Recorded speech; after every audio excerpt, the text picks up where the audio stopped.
the Mentor Collective's flag feature can boost the impact of your mentorship initiative at your institution on your overall student success strategy.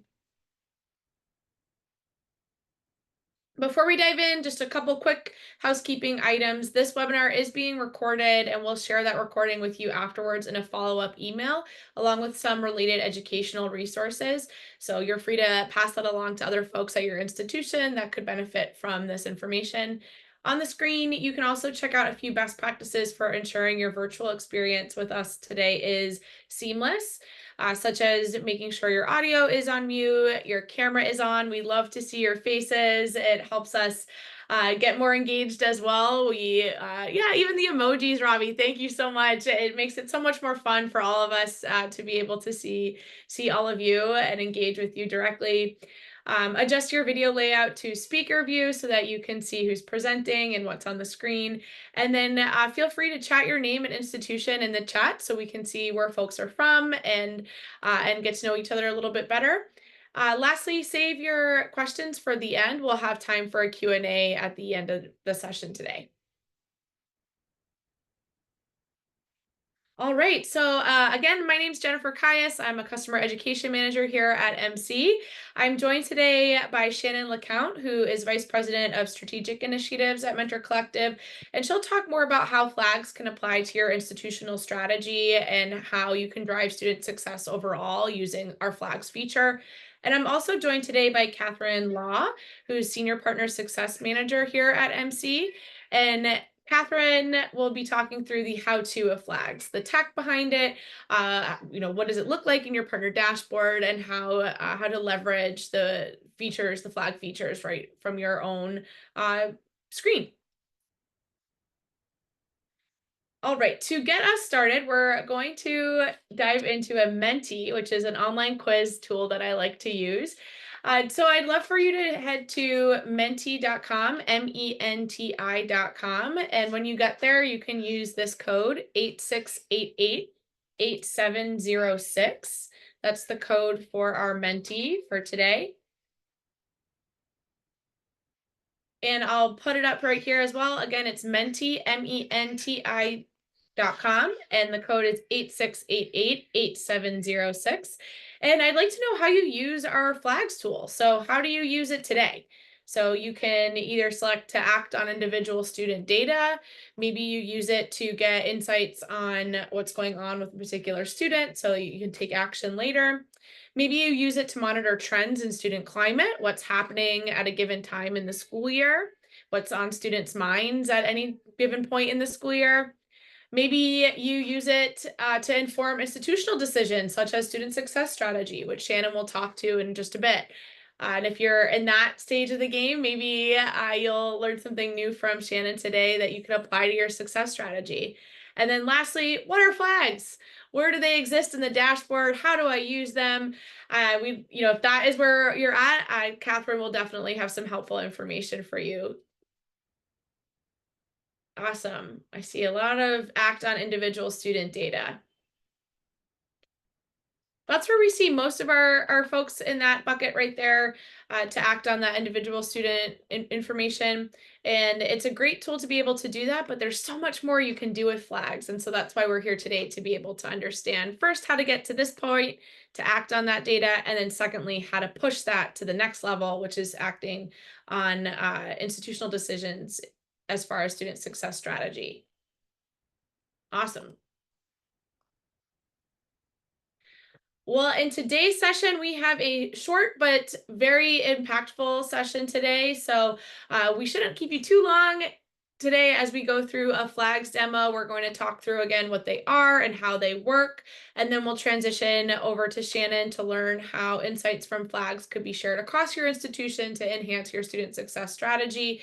It should be, again, a fairly short webinar, so you should get some time back in your day today, but a very impactful one. And of course, again, we'll share the recording with you afterwards so that you can share this information across your institution.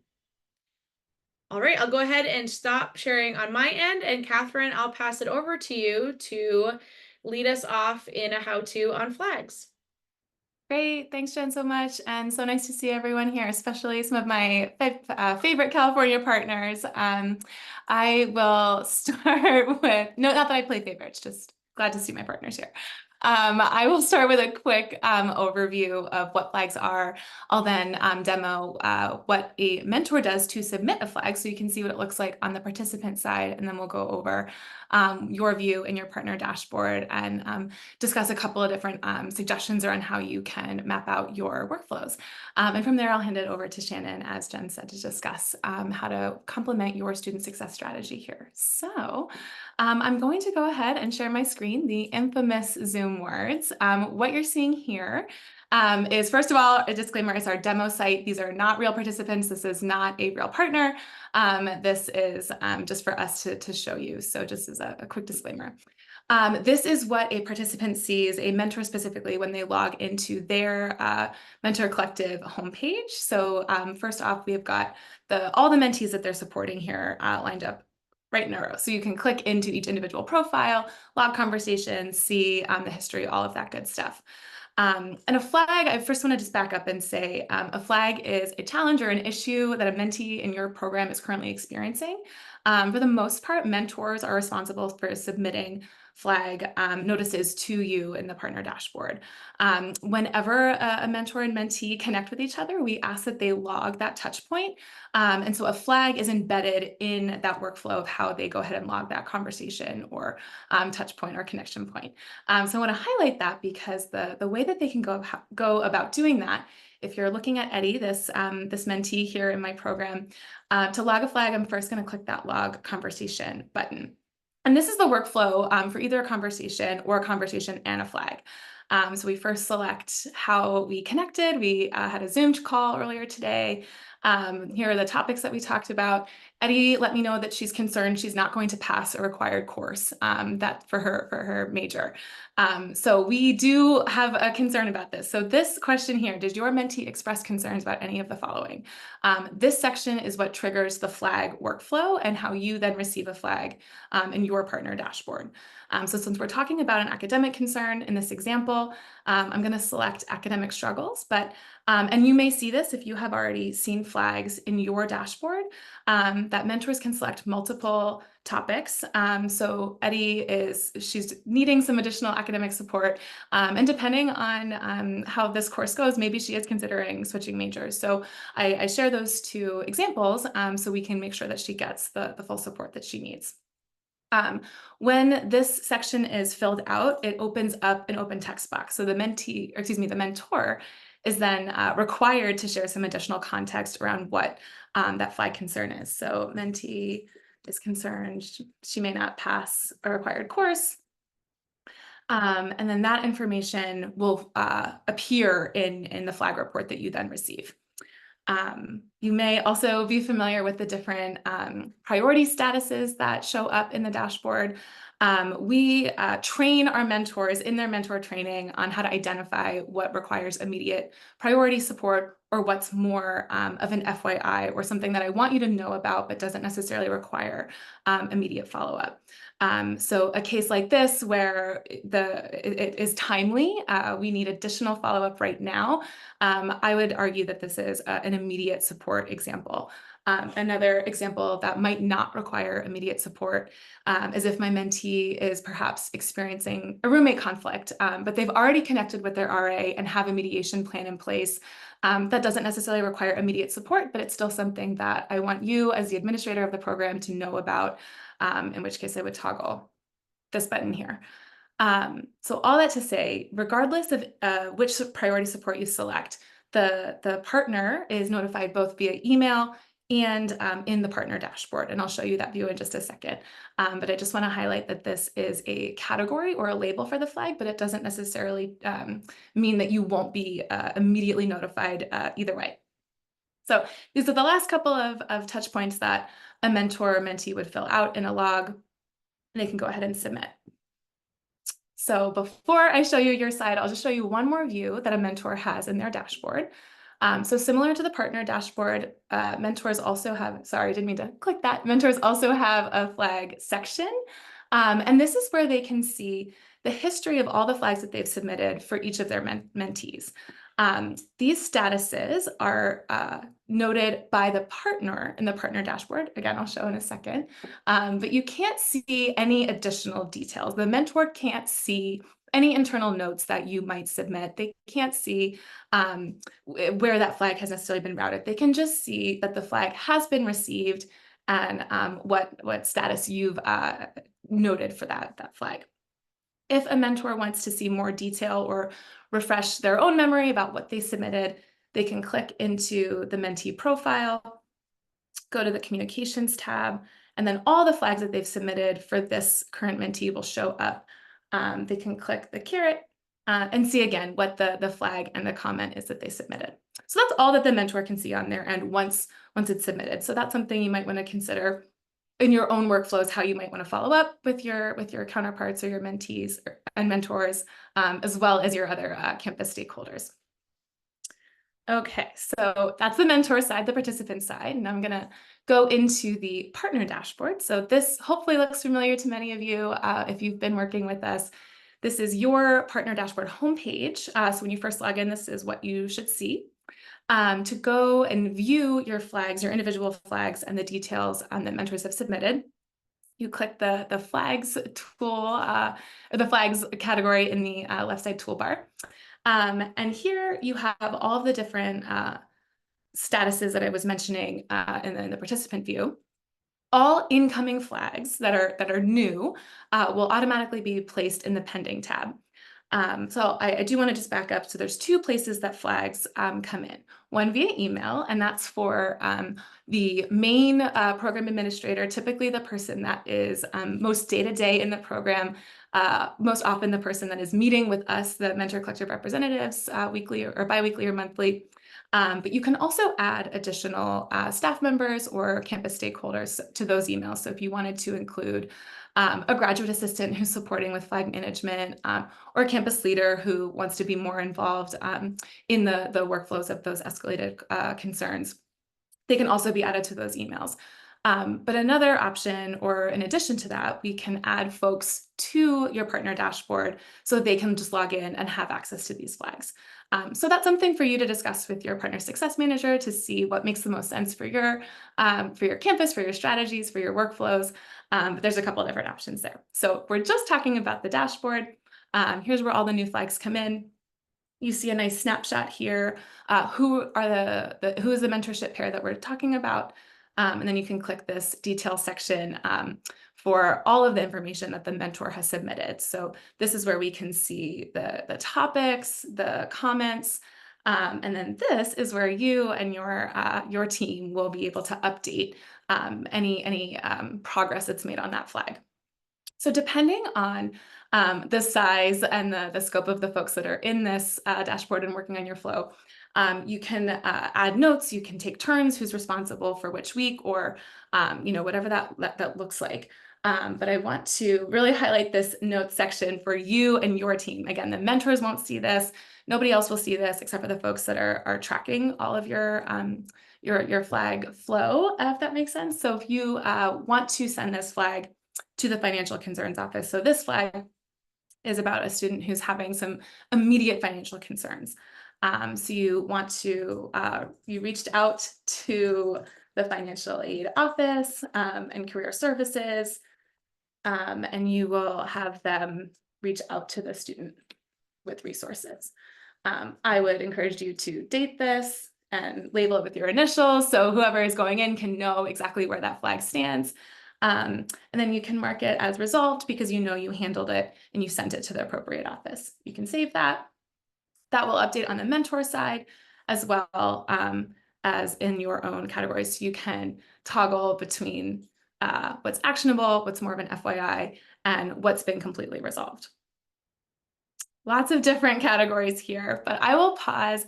Any immediate questions, anything that you'd like to look at in more depth together while we're in the demo?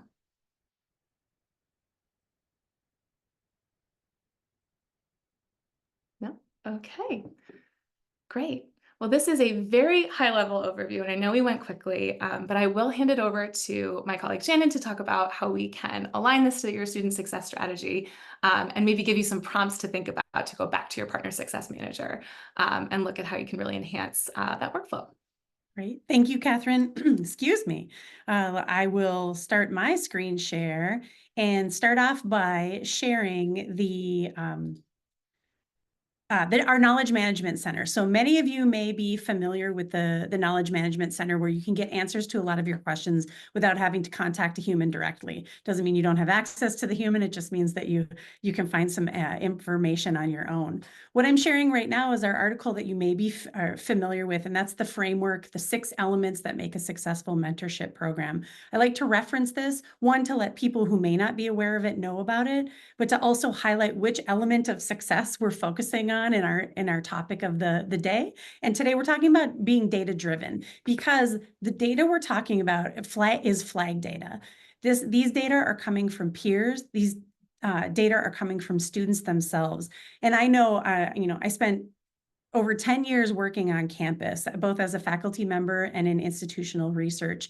And most of the data that we used when we talked about student success came from faculty, came from application forms, came from sources that weren't the students themselves or weren't the peers of the students. This is a really the mentorship program is a unique way to get that peer data specifically into your system or into your student success network. Let's talk for a second, though, about what we mean by a student success network or student success strategy in general. If you think about how a student can either not persist or not make it to completion, there's usually something specific or a broad category that gets in the way. It could be academics, meaning in which case your campus probably has tutoring as part of the strategy or available to students. Another reason students may struggle a little bit or not be able to persist or succeed to completion could be a developmental or like a personal development or social kind of aspect, right? I don't have friends, I don't feel connected, I don't feel like I belong on campus. That's a different intervention, and there are lots of other, there are things like clubs and organizations and ways of supporting students who need that type of student support. Could be a financial issue. We all have financial aid offices and various resources in that area. Or it could be a health concern, whether it's mental health or physical health. There are also activities and parts of the support system on your campus that can help students who need support in those areas. Whoops. That's what happens when you click the wrong tab. The good thing is that mentorship covers all of those different categories, right? When students are talking to peers and peers have the ability to raise flags, it can either direct students to those targeted support services or provide resources that allow them to take the most advantage of those. So mentorship is really an umbrella over your whole student success strategy. And it's great to be able to look at it that way and to know the power of it. So Catherine did an excellent job of showing you how flags get into your dashboard and how you can access them and what you can do with them. I just want to quickly go over how you can customize or you can configure the flags to map the goals of your program.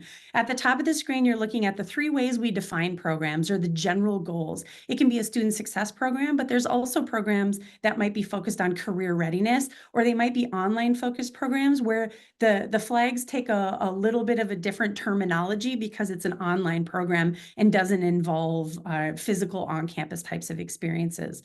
Regardless, there are standard flag categories that fall or that are part of the standard program. I've listed them here, and you'll notice that they are aligned with those different areas of student success strategy, right? If a student is struggling academically, they might need tutoring. If they're thinking of transferring or dropping out or considering switching majors, that's an advising kind of thing. I would call those academically aligned flags. On the other side, the student development, the financial need, the health and wellness area, there are different flags as well, or that fall into those type of categories. And again, as Catherine said, you can have those flags go to the key people on campus who are there to act on that data right away. These can be slightly edited to map the needs of your program or depending on the goals of your program along the way. That's something that you could talk to your mentor collective support person about. what we usually get when we have these mentors or these webinars is what are other campuses doing? What are my colleagues doing? What are my peers doing, right? It's not just students who like to listen to peers, it's those of us who are working on campus as well. So you may or may not have responded to our recent partner education survey. If you did, thank you very much. We use this information and we share this information. If you haven't, that's okay. I'm going to share some of the results with you right now. So what either you and or your peers in higher education told us is that there are some pretty typical actions that are taken when flags come in. Catherine showed you how to be able to get that information, but what most of the campuses are doing are by far reaching out to the mentees directly. And that's so good to see because that's what they're there to do, right? Flags are individually actionable. They mean that a student needs help in some area, either critically or fairly immediately. And that's what most of the campuses who are using flags are doing. It's also common to see other campuses sharing with other offices. Catherine gave some examples. I'm going to give some more examples, but there are tons of offices as part of that student success network on your campus that could benefit or be more effective if they have this peer-driven information. They also might Campuses also are personally reaching out to the mentors, supporting the mentors and how they can support the mentees. We all know students are going to listen to peers before anyone else. And if we can use them as a conduit to get them the resources, get them the help they need, or get them the little nudge to use those offices, that can be really effective.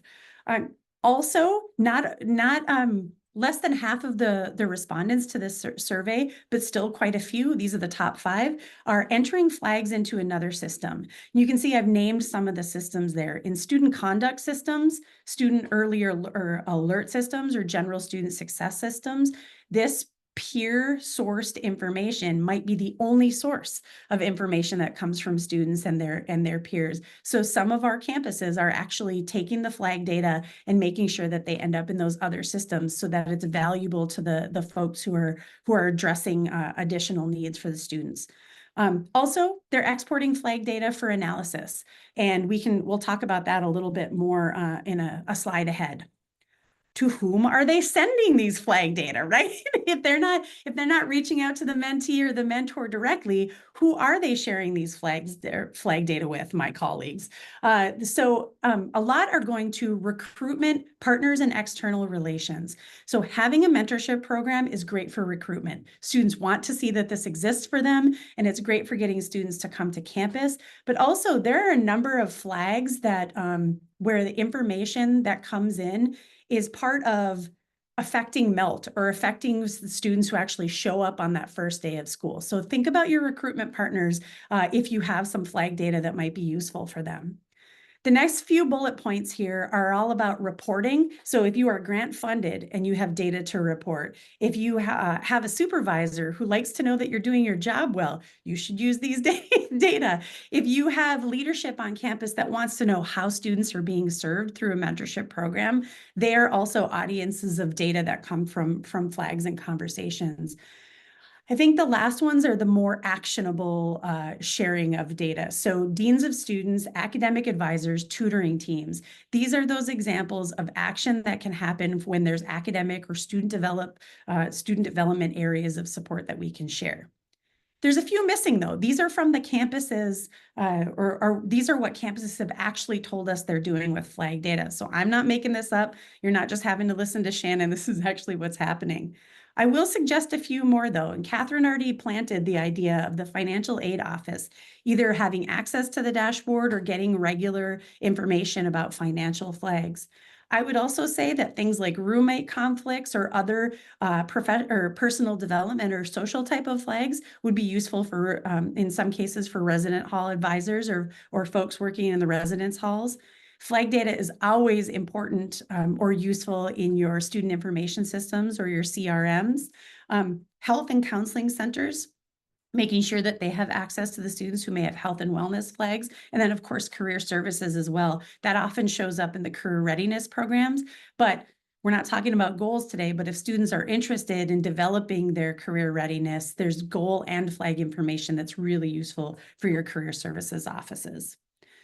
The final thing I want to say, because I don't know if you know this or if Jen said this at the beginning, because I wasn't fully paying attention, I don't think, is that we intended to make this webinar as short and sweet as possible so that you can have either your lunch, your pre-lunch, or your post-lunch hour, a little bit of time to yourself. So what I want to share with you is that a lot of folks are using flag data to act on directly from the dashboard, like Catherine is showing. Several are exporting the data, and if you're not familiar, there's an export page on your dashboard, and flag data can manually be exported. It comes out in a CSV file. This is useful for that types of analysis, sharing a list with other offices, just looking at the information so you can act on it as a group instead of individually one at a time. But but flag data can also be automated. If you like the more technical terms, let me just tell you that using an SFTP export, you can on a regular basis export flag data into a shared server or shared common space, and then have it imported into whatever system you might want to, whether that be Maxient, Navigate, SIS, some other system, but that can be automated and doesn't have to always be manual. What I'm showing here is just a screenshot from our Knowledge Management Center. Again, those answers are there, but if you want to talk to your mental collective support person, they'd be happy to help you with that as well. That's my talk on the student success strategy. Are there any questions or anything else you'd like us to address? And I'll just take this opportunity while I'm unmuted to say, thanks for coming. It's June. It would be really easy to go outside instead of listening to us, and I appreciate this. Maybe some of you who are off camera are walking and listening to us at the same time. I fully support that.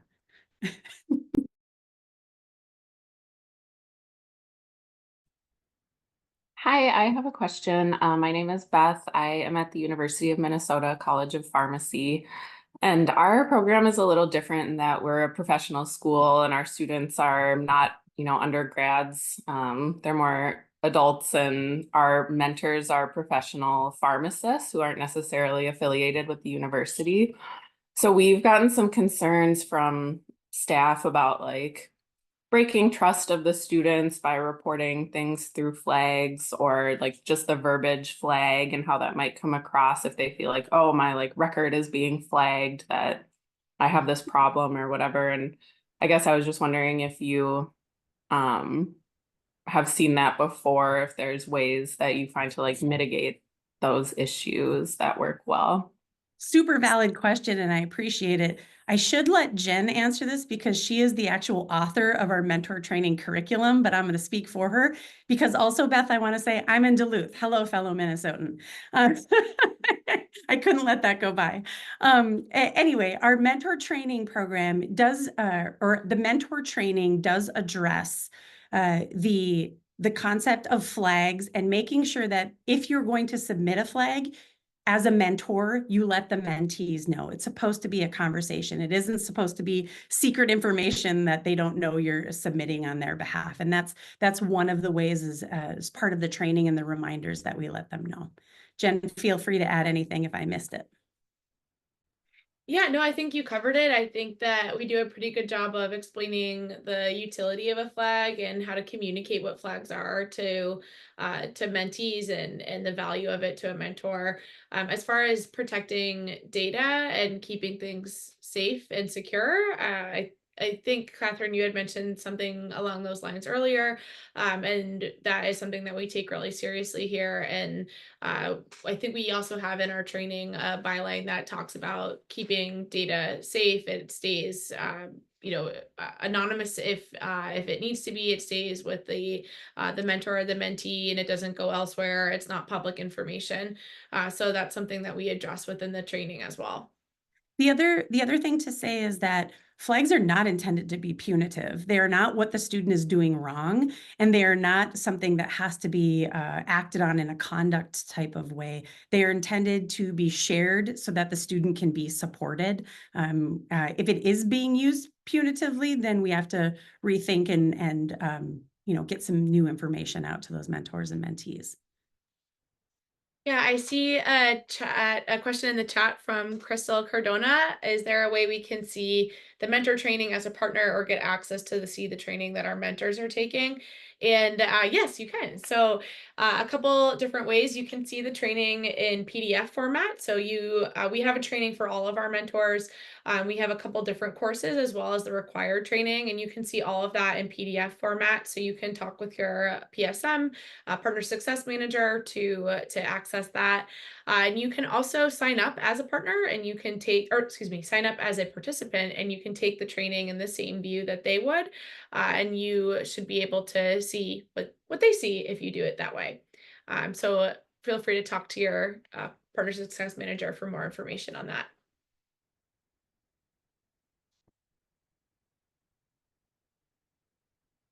Awesome. Any other questions? Both of those were great. I have a question. I don't know if you can hear me. Hi everybody. I'm with the UC San Diego Mentor Collective program. I was wondering, so it's related to the flags and the mentor training. So I know in the initial mentor training that the students receive, they go over the flags and just kind of expectations, how to move through some of the topics or kind of challenges that mentors might encounter with their mentees. But I was wondering if there's something on the Knowledge Center, or if Mentor Collective at large plans to increase some of the additional mentor training series for mentors to receive more information or tools or resources for any specific kind of flag that they might be submitting for their students. Yeah, that's I hope that makes sense. Yeah, that totally makes sense. It's a really good question. Yeah, so because the content that comes in on flags, it could be related to all kinds of different needs, right? So you could have something related to academic concerns, you could have homelessness, you could have food insecurity. So all of these different needs, and making sure that the mentor feels prepared in supporting their mentee in not only giving a flag, but also having content to be able to share with their mentee to support them through whatever challenge they're going through is super important. So yes, we actually do have stuff for that. So we first and foremost have on their dashboard, there is a curriculum that we have created in-house that relates back to those flags. And awesome. Thank you, Shannon. You're going to pull that up on your screen. Is that right? Yeah, thank you. So we have content called discussion guides and mentor briefings that support mentors in those conversations. So discussion guides are a little bit more robust than mentor briefings. They're fuller curriculums. They might add, question and answer suggestions for the mentor and the mentee, activities to do together, almost like a lesson on whatever the topic is at play. We also have mentor briefings, which are more like one-pagers for the mentor. That might be a guide on how to talk to your mentee about food insecurity and what resources can you provide for them? What are the links that you can share with them? On top of that, we also, as a platform, redirect a lot of these questions back to your institution. So many of your institutions have on your campuses resources already set up for this, and we recommend to the mentor to look for those resources right at your institution. So if there's an office for housing, sending the student to the office of housing, that type of thing is what we encourage the mentor to do with their mentee. You're also able to work with your program success manager to add your own content to your program. So if you wanted to add a PDF that you have as a custom discussion guide, you're welcome to do that as well. And this right here, what Shannon is sharing is, that was an example of a discussion guide on finances. So that's a curricula that would show up for both folks, for the mentor and the mentee. On that particular guide was about, I think, financial security. So it was. So let me apologize for you staring at my desktop for a short time. Thank you to those of you who let me know. I was following along with Jen's narrative very well. But the one thing I wanted to tell you is that the resources I was showing you were from your dashboard, the partner dashboard, because we make those available for you to see as well as the mentors. It's relatively the same content. So I was just using that view along the way. Thank you so much. Yeah, that answers my question. I'm very familiar with the resources tab and the briefings. I think we were mainly our institution, especially the bandwidth, like capacity that we have for a program for developing those resources from scratch. We're kind of interested in seeing if there's more to be added that we can receive from the mentor collective side, rather than us having to create them from scratch and kind of upload them. I know that there's already like to various like briefings or documents, resources that are on there for the mentors available. But we were just wondering if there's any conversation or upcoming more further development of that resources tab within our dashboards to receive from Mentor Collective to our institution. So you're probably familiar also with the optional trainings that are both available for mentors and mentees. There's foundations in DEI if your campus chooses to use those, and then a mentee training as well. Yes, we are always considering adding to these, and it is venues like this that help us confirm that there is partner need for this. So I appreciate you sharing this, and definitely are gonna put that in the bucket of what we're working on next. Okay, thank you. I wasn't aware of the additional training, so I'll connect. Hi, Catherine. I'll connect with Catherine for more information about the mentee training and additional trainings for the mentors. Hooray, Thank you so much. success. Yeah, you're welcome. Thanks for your question.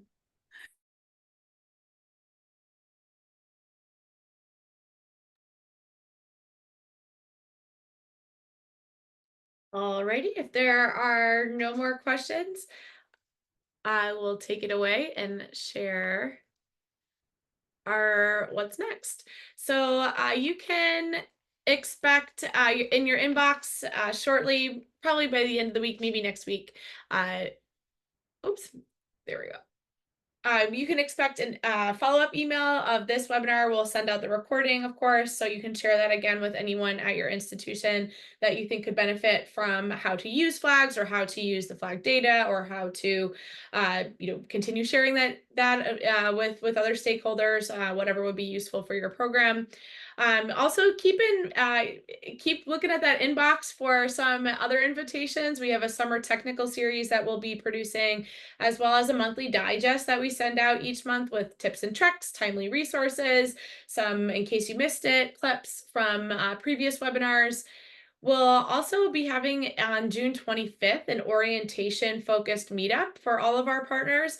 A meetup is a very casual Zoom virtual meeting where we have a topic. We're going to be talking about orientation and how to leverage that to drive recruitment for your program. We have some awesome examples, some great speakers, a lot of really good content, and then some templates and resources that you can take from that event and use next day. If you're interested in that, you should have an invitation in your inbox, but if you don't, or it's down at the very bottom of your inbox, please feel free to take my email down here and RSVP to me at jennifer@mentorcollective.org. I'll also send out another email later in the week with just a reminder on that, and you can reply directly to that email. So June 25th orientation meetup, and otherwise we'll be sending out the follow-up from this, as well as some additional content throughout the summer. A last little plug here. I know we've talked about this several times. The Partner Knowledge Center is fantastic. It's being updated. I mean, literally as we speak, it's probably being updated right now. We constantly are adding more articles and video content and all kinds of great information there. It's really a full suite of resources for you to help you with both the technical how-to. So like today, what Catherine was able to share with us, like how to use flags, and then Shannon taking that a little bit further with how to apply that to institutional strategy. So our Partner Knowledge Center really does a great job of that. If you're looking how to navigate your dashboard, download templates, you want some branding or a color scheme, or maybe you want to explore research-based recommendations for growing mentorship. So any of that is really included in the Partner Knowledge Center. I just want to shout that from the rooftops. It's a fabulous resource. Can't stress it enough. And then secondly, we also have our partner support email service. It's partnersupport@mentorcollective.org. It's super speedy response to product related questions, technical requests. Maybe you need some support getting into that dashboard. Maybe, Angelina, you want to know how to add those courses to your program and you need some help there. Participant communication, maybe you need to message someone something. So it's a very quick, speedy way to get technical support to your program. They are able to respond within just a few hours at max. So it's a very speedy way to get your questions answered. All right, those were my 2 plugs.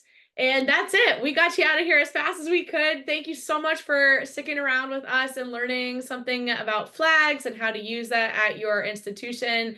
I'm so happy to have had this time together with you, and watch out for that recording.